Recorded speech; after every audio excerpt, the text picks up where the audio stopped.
River Arts Festival's 15th Anniversary Digital Edition. The festival is sponsored by Haldeman Artworks with support from Heritage Canada. If you're able, please consider making a donation at www.riverartsfestival.ca or by visiting our gallery and gift shop at the Minga in Dunnville. For more information, feel free to reach us on Facebook or Instagram. Make sure to check out our online schedule to tune in to other events from November 7th to 28th, 2020.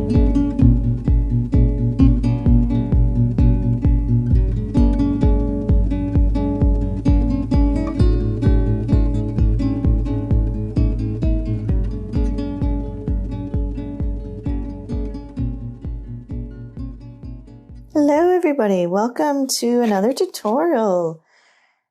This is an acrylic tutorial and today I painted on some paper. It was really fun. We created this magical forest scene with some mist and some fireflies and some sky holes in here. So lots of depth and some fun colors. All right, let's get started. Today I'm working on some paper, and this is what I'm working on today. So it's oil and acrylic, it's Canson. I took a 9x12 sheet and I actually cut it down to 8x10 so that I could frame it later on if I choose to. But you can just use, any size close to that would work. You can also use canvas if you prefer, or any other paintable surface like wood or what have you. So I'm going to do a little bit different than normal. I'm going to go in with my paint and just brush in my underpainting. So we're going to be doing this forest scene here. And so I've got my paints laid out. I always have some white. yellow, red, blue. I like to use just the primaries and mix from there. I've got my brushes all set here. And I try to use as few supplies as possible so that this is easy for everybody to start up. If you don't have a lot of supplies, you really don't need to buy too much. So I usually have 2 or 3 brushes on hand. A small one is handy for details, and really you just need one medium-sized brush for what we're doing here. I've gotten kind of used to using this angled brush, which I really like. But that's just a personal preference.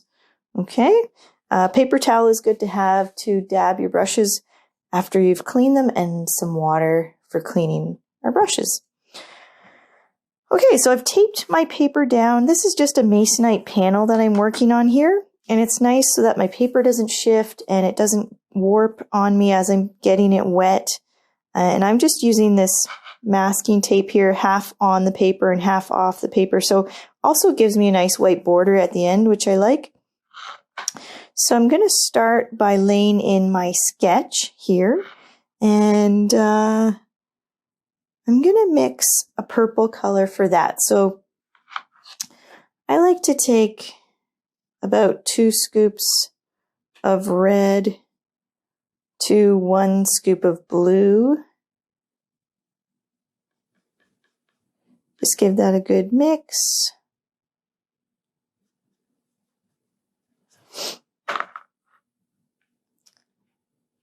And it's a nice underpainting. It's a nice color. Sometimes it shows through on the canvas or whatever you're working on. And so I just pick a color that I like. It also helps me put in the dark shadows as well. So let's start with our horizon line, and I'm just going to go across here. It's a little bumpy. This is a forest scene, so it's kind of got some dips and dives in it. And then I'm going to lay in some of the major trees that we have. So there's one that comes this way, and the nice thing about trees is they're never really straight. So you don't have to stress about the straightness of your trees. Actually, crooked is good. Embrace that. Oh, also another tip I've learned recently is some people like to prime the paper because it can help the paint stick better, and it also helps prevent tearing. But this paper is really thick. This is like a canvas textured paper, so it doesn't tear, and it's really quite thick already. So it's not a step I normally do, priming the paper, but I'm going to try it out one of these days. But you don't have to do it. I just like to mention it. If you are working with a thinner paper and you're worried about it tearing, or if you're having issues with your paint sticking to the paper, you can prime it with some gesso or just white paint. White acrylic paint works. But yeah, the gesso is really meant to bond your surface to your paint better. So just a little suggestion there. So feel free to paint along with me here, or you can just trace my reference. I'll take a snapshot of this sketch when it's all done, and then if you prefer, you can just trace that. Totally up to you. Now, sometimes at the beginning of the painting, I like to use water. I just sort of dip my brush in the water and in my paint, because you'll notice it can be very dry at the beginning because our paper is absorbing all this paint. So a little water helps to spread the paint better. And there's a couple in the distance that are a little bit skinnier here. And typically trees get thicker down at the base, so I try to remember that when I'm painting, and I just apply a little bit more pressure as I get to the bottom there. I'm going to throw a couple more in here. Remember, wiggly is good. And a little water.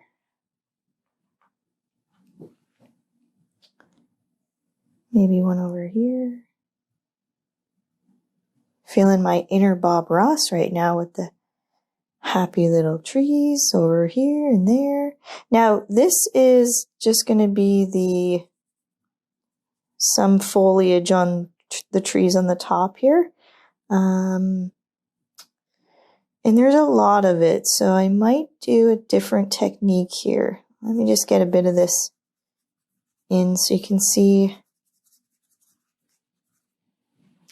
here.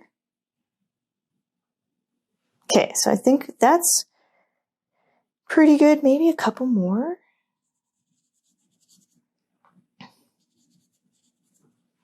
And this might be easier to paint than to draw. So, you know, maybe you just trace the trees and then you paint the foliage in here. Totally up to you. Okay, and then it's fairly dark on the bottom. So what I'll do is I'll switch brushes. I'm going to clean out my brush. All I do for cleaning is I just swirl it around the bottom of the cup, kind of gently pounce, and then take out the excess water on the edge there, and then paper towel. So really, if I'm really being good, my paper towel should be relatively clean, but that doesn't always happen. Okay, so I'm just switching to a bigger brush because I want to cover more surface here. So the bottom here is fairly dark, so I'm just going to pretty much cover this whole bottom section, and I might need some more paint. That's okay.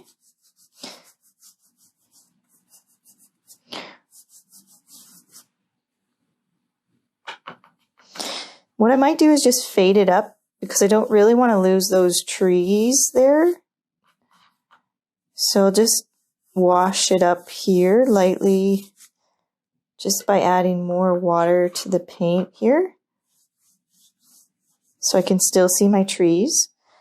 Then this is a good idea to also show it's pretty misty in this whole area except for a few light spots here and there. So might be wise to just throw a little bit of a light wash in here too. Really light.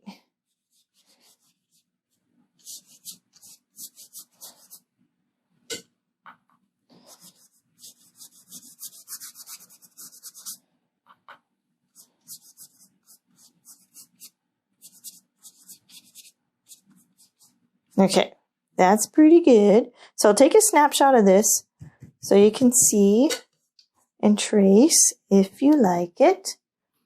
And then we'll carry on with our color.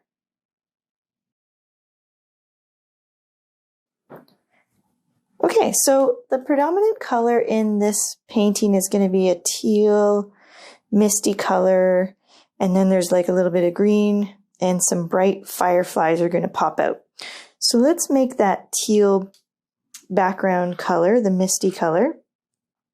And what I like to do with teal is we'll take a good scoop, a decent scoop of blue. Okay, and then it's going to be yellow. So what I should have started with yellow because I don't want to dip my brush in the yellow now because it's super dirty. So I'll just rinse that out. I don't mind going from light to dark because it won't affect the blue. Yellow won't affect the blue the same way blue will affect yellow, if that makes any sense at all. But anyways, let's get not as much yellow. So I had a lot of blue and I just want a little bit of yellow. And I'm also going to use white, but let's just mix this up. It should still look blue, but it's going to start turning teal here. That's really nice. I like that.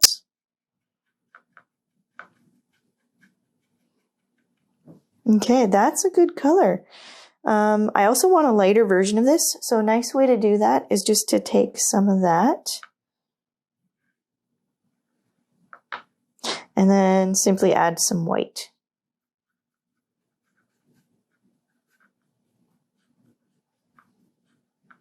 Perfect.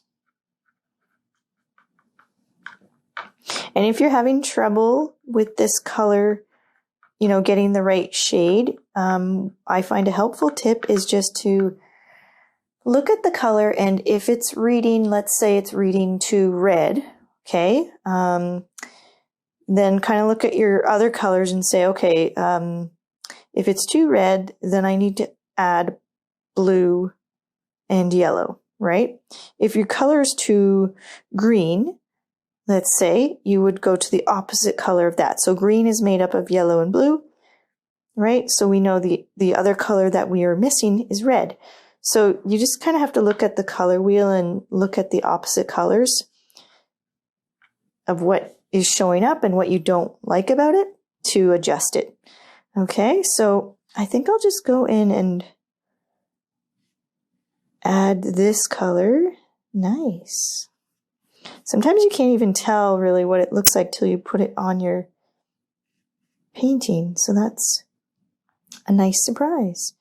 I think I'll go all the way up here. This is going to be basically the midsection. It's going to be a little bit darker up top. So I'm just going to brush this in the middle here.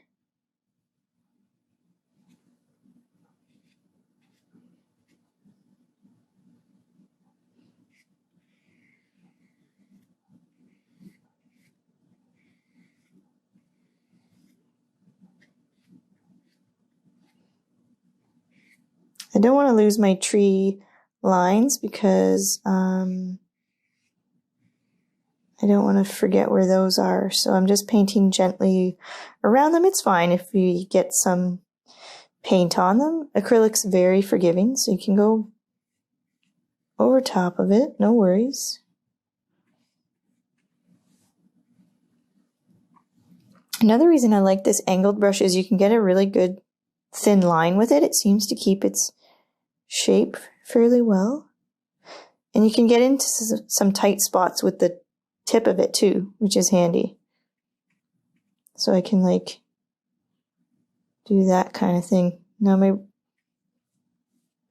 paint's getting a little thin. See, an important thing to think about when you're painting is loading your brush. Now all my paint is really thin here. It's all squished up here. So every once in a while you might just have to squeeze it out and load your brush up.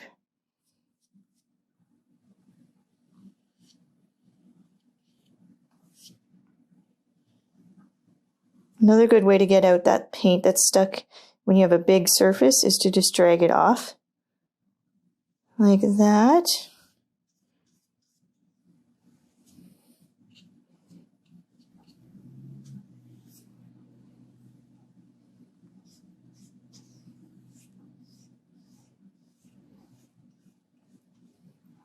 Okay, it's looking good. All right, so I think I'll do the dark part now.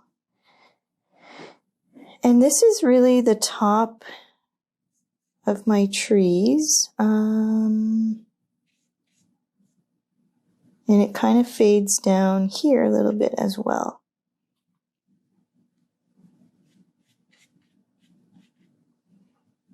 I think I'll just do a simple wash all the way across the top. And then just kind of blend the two here.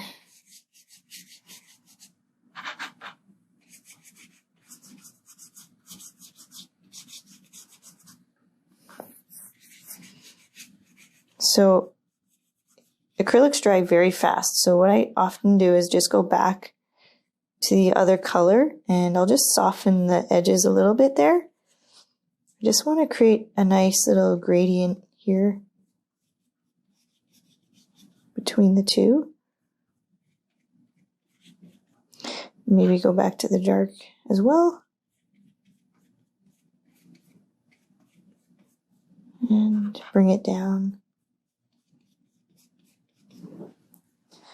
Okay, and there's some darker spots every once in a while here with some tree foliage. Okay, all right, that's pretty good. Now I'm going to work on the bottom here. So let's clean our brush. And the bottom is more of a true green. So for this one, I will just take some yellow. More yellow than blue. So my blue, I'll just take a little bit less. Mix it up. Now, a good trick I like to do is add a touch of red in here. Because I find it's very bright and kind of unnatural looking. So a little bit of red, not much. It's easy to kind of go overboard, but just add a little bit at a time until you feel that it's become a little bit more natural looking, and I think this is good. It sort of makes it more of an army green. Okay, I like that. And then this is just going to go all across the bottom here. And may as well just wipe right over top of our trees because it's still transparent. The only opaque color in my acrylics is the white, so I can just go right over top. Probably the case for most acrylics. When you get into the higher ends, they start getting some more opaque paints, but typically they're pretty transparent. Okay, so that's a good base color. And let's lay in our darks here. Okay, so clean my brush. Now this is where I probably will go back to my small brush and I'll mix what I'm going to call a black color. Now you notice we don't have black, but we can mix it pretty close to black. So my method for black is 2 parts red, 1 blue, and 1 yellow. Now I'll clean my brush because I don't want to put all that dark paint into the yellow. Okay, give that a mix. It may require a little tweaking here and there, but I'll show you how I tweak my paints. And yeah, I thought it was a little light on the blue. So you'll notice it's very red. So in that case, I can tell that it's going to need more blue. So it's too much red. So it's got to be one of these guys. And I know it's not missing yellow. So I'm going to go with more blue.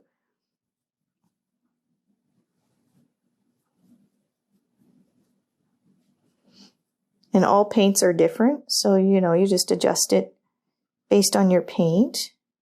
And our scoops are different. So be patient with yourself, and takes a lot of time to get the hang of mixing colors. Okay, that's a pretty good dark color for me.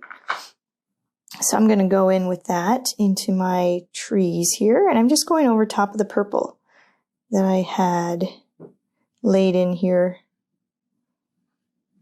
Now some of them will go, I think actually all of them will go off the top of the page. Some of them stop before they hit the bottom here.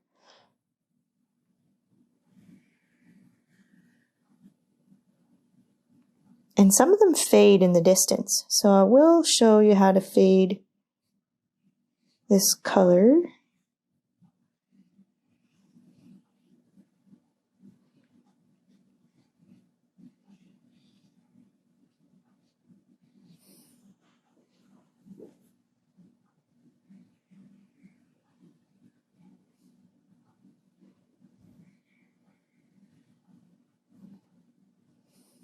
It's okay to have some of the purple showing too. I kind of like that.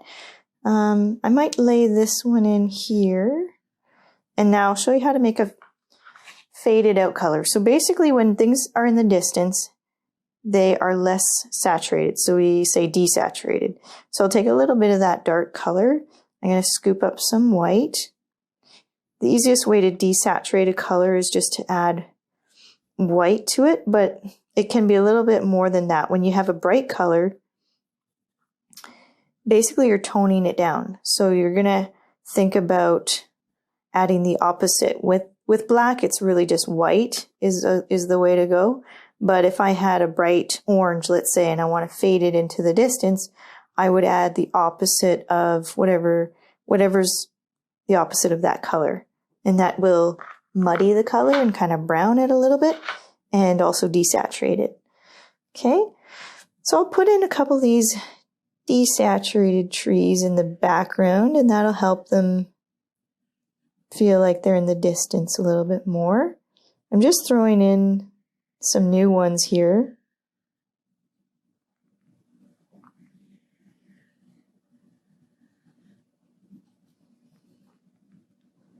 This guy can be in the distance, and this one too.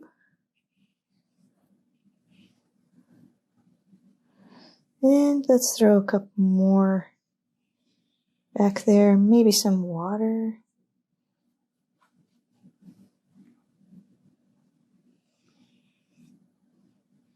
Yeah, water's really helping that.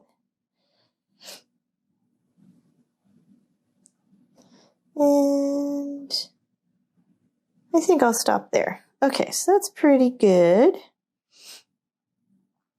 While I have this color in my paintbrush, I'm going to use it to desaturate this green as well.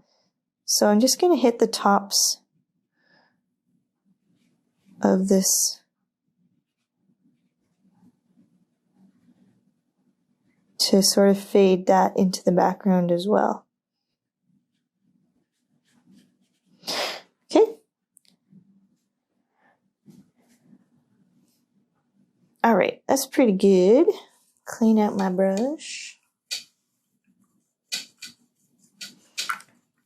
Now we can start, we've sort of got most of the darks in, and we can start to bring it forward a little bit more with some lights. So I'll just take my small brush and some white, just straight white, and I just want to throw in some what I like to call sky holes. So this is where the light is shining through, and I like to kind of brush with the way the trees would go to give it that, you know, that feeling of the branches in there. Also like to put spots near the trees because it helps the trees pop out as well, and it's really what we see in real life, so it works well.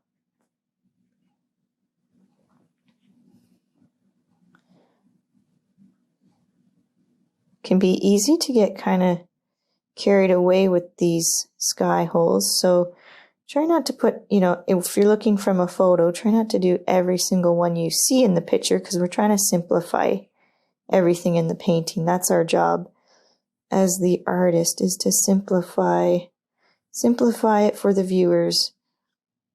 We just want to show them what we need to, not too much.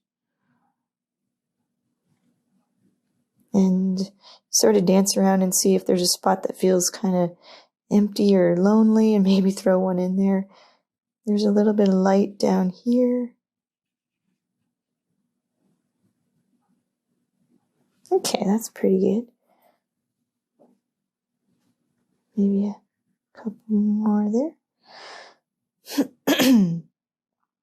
Okay, that's pretty good. Now another thing I see here is a lighter version of this misty green. So I really like to use what I have in my palette.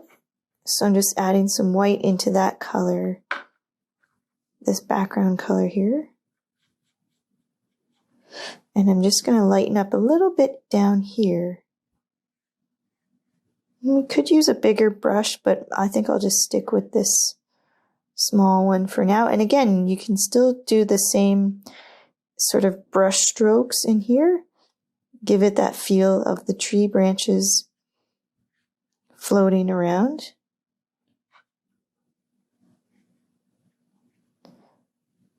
And this could be the same kind of thing. It's still kind of light shining through, but a little bit less. It's not as bright.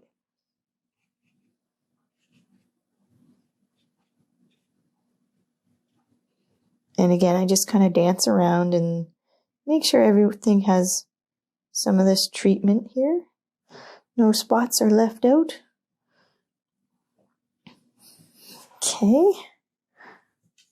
It's feeling really good to me now. Okay, so I do like to put some more, I want to put some more definition into these trees. And so what I'll do there is maybe make a purple. Let's take some red and some blue.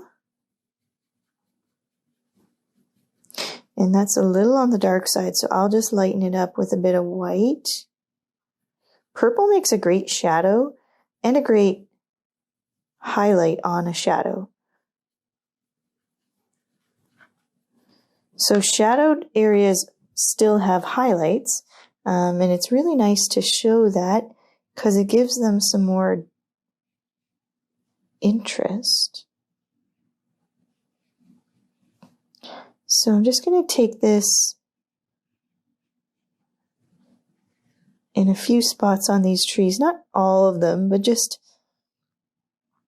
a few spots where the light may be hitting it a little bit on this shadow here. Okay.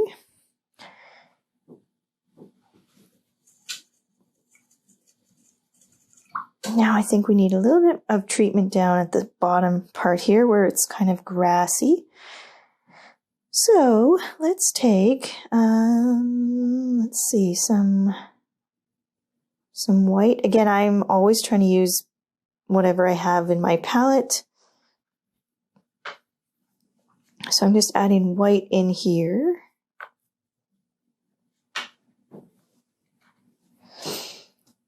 And there's some foliage that's kind of crossing over. It's always nice to throw things down at the bottom of the trees and overlap the trees, because then they really feel grounded in your setting.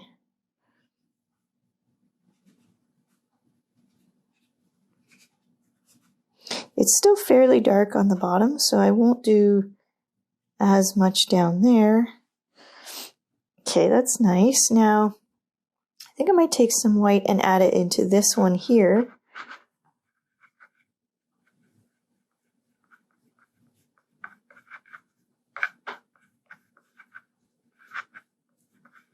And just throw a little bit of that in there as well.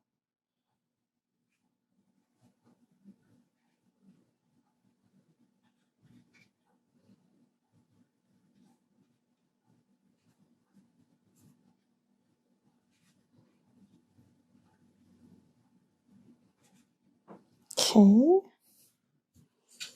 Now I do believe I need a little bit of dark on the bottom here. So let's go back to this black we created, and we'll just throw a little bit of that in. Now let's use the bigger brush. I feel like I'm just getting a little bit too finicky, and when I feel like that is happening, I switch it up with a bigger brush. So go to this one. You could use, any shape. Doesn't have to be this angled brush.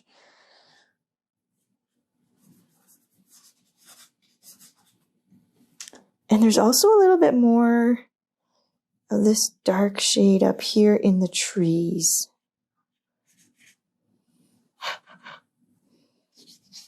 Some of the foliage is kind of dark up here.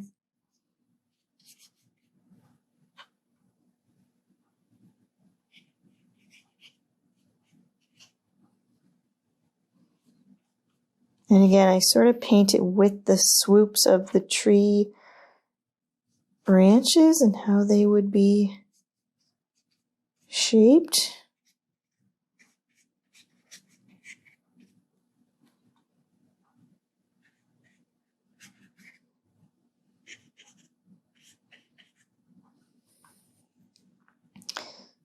Okay. And I'm just trying to look at dark at the top and then fading it down. So not as much down below here. So that might just about do it. And then the real pop is in the fireflies that are going to be in here. So what I'll do is, because my only solid and opaque color is white, I'll first paint them white and then I'll go in with yellow. You can also just mix a yellow and a white together. But I think because it's so dark, I'll just go in here. Let's do a test. We'll see which one works better. And I'll just do this. Now, if you don't have a really small brush, what you can do is take the end of your brush, dip it in your paint. That makes a nice circle too. So you can do that as well. It actually works really good for circles. So I'll try two different ways. I'll mix up a color here. So I'm just going to take some white and some yellow.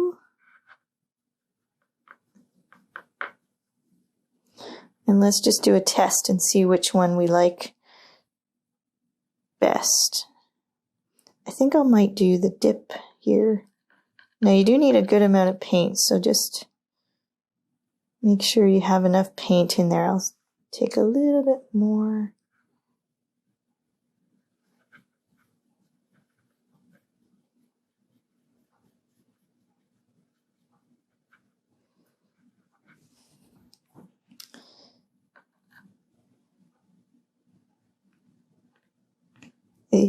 The only thing is it's a little trickier to make the sizes different with the bottom of the brush, unless you can just put more paint on it. That'll make it bigger. And then as you go through it, it gets smaller. So that works too. Yeah, this yellow seems to be doing the trick. Might be kind of neat to have a combination of the white and the yellow.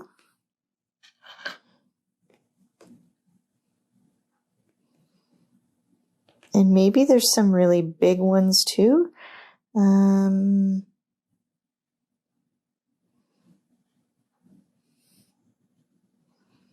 Every once in a while, there could be a big one.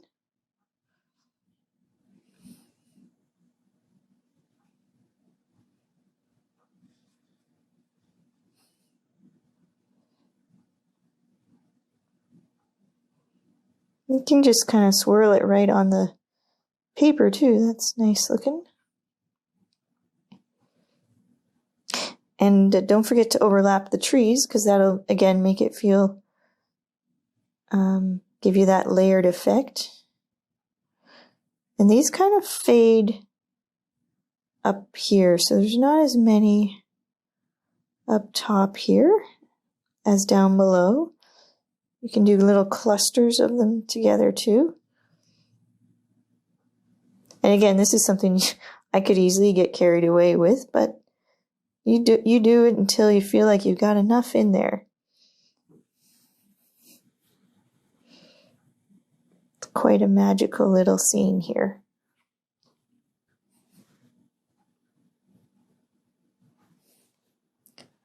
Okay, I think I'm pretty happy with that.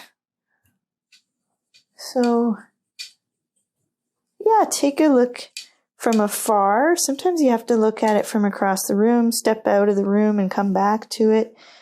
But I think I'm pretty happy with this painting. Looks pretty good. Okay, so I'll tear off the tape here so you guys can see how it looks. I'm really happy with this canvas paper. It seemed to hold up really good. It's a little bit more expensive than the regular mixed media paper I normally use, but for this kind of thing, I think it's worth it.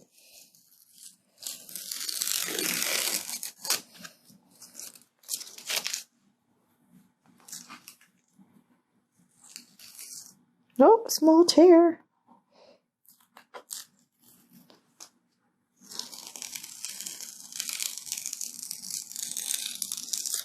Ta-da! All right. right, and there we have it, our finished woodsy firefly acrylic painting.